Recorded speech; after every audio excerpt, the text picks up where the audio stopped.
What we abandoned in the media guides in the 1970s and in the 1980s and even through the 1990s, we would have one-loss records in our media guides. And there was a third column that said up north record, what our record was against up north teams, not on the southern trip, not on the western trip, but what it was up north. That went away. We had to get rid of that kind of small thinking. We had to think big, okay? Anything ordinary had to change, okay? Anything average had to change. Meal money, I wanted our guys to get the best meal money, and that took a lot of, I had some capital when I was first hired, and I said, I wanna know what our other teams are getting for meal money, and we should have that. I don't wanna be down here, we wanna be up there, okay? So what's the max, not the minimum? I knew that I had a short opportunity to be a disruptor. Okay, I had to take a chance. I was 31 years old. I had a young family, 2 little children, wife, 2 little kids, but I had to take a chance. I could not be careful. I had to be bold. We had our first meeting on our stadium that we now have, Elliott Ballpark, in November. I was hired in July. We had it in November of '03. We didn't get the ballpark for another 17 years, but we had that first meeting in the first few months that I was on the job. Had to push. We had to push.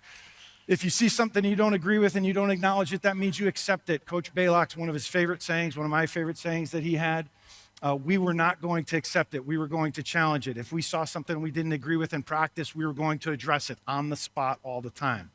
And these guys are going to talk a little bit about communication corrections and what those are, but that's where it stems from. Model this in every outside interaction, every internal huddle. We win together, we lose together. There's still room for the individual. We'll go award a game ball at the end of a game to an individual, but it's often for a dirt ball read in the 3rd inning, not for the walk-off homer in the 9th.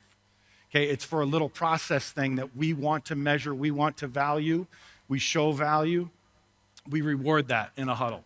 So there's still room for the individual, but we're going to celebrate the team too. We're going to deflect credit.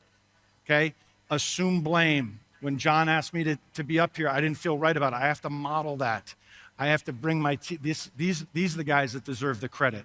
Okay, not me. We need to share the credit. Okay, we're going to assume blame, deflect credit.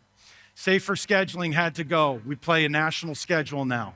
Okay, we can't be it if we don't see it. Okay, so we've got to see the national champs.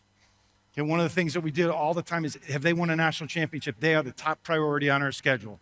Okay, we got to get teams that have won the national championship, whether it's Wichita State or Coastal Carolina or Vanderbilt or whomever. We've got to have those guys on our schedule. The next goal is to get Tennessee on the schedule. Goal after that is to be the first speaker at the ABCA convention, like Tony was.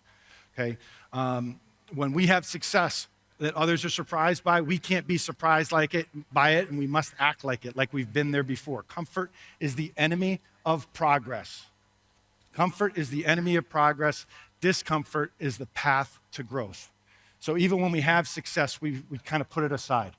We still haven't reached our ultimate goal, all right? And that's really important for us to remember. At the end of every huddle now, we say 1, 2, 3, 4 team, because it happens to be 1,234 miles from Storrs, Connecticut to Omaha, Nebraska.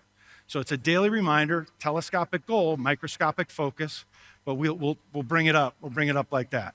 I discovered that with Waze. I don't know why I was looking before our opening team meeting, but that's why we did it.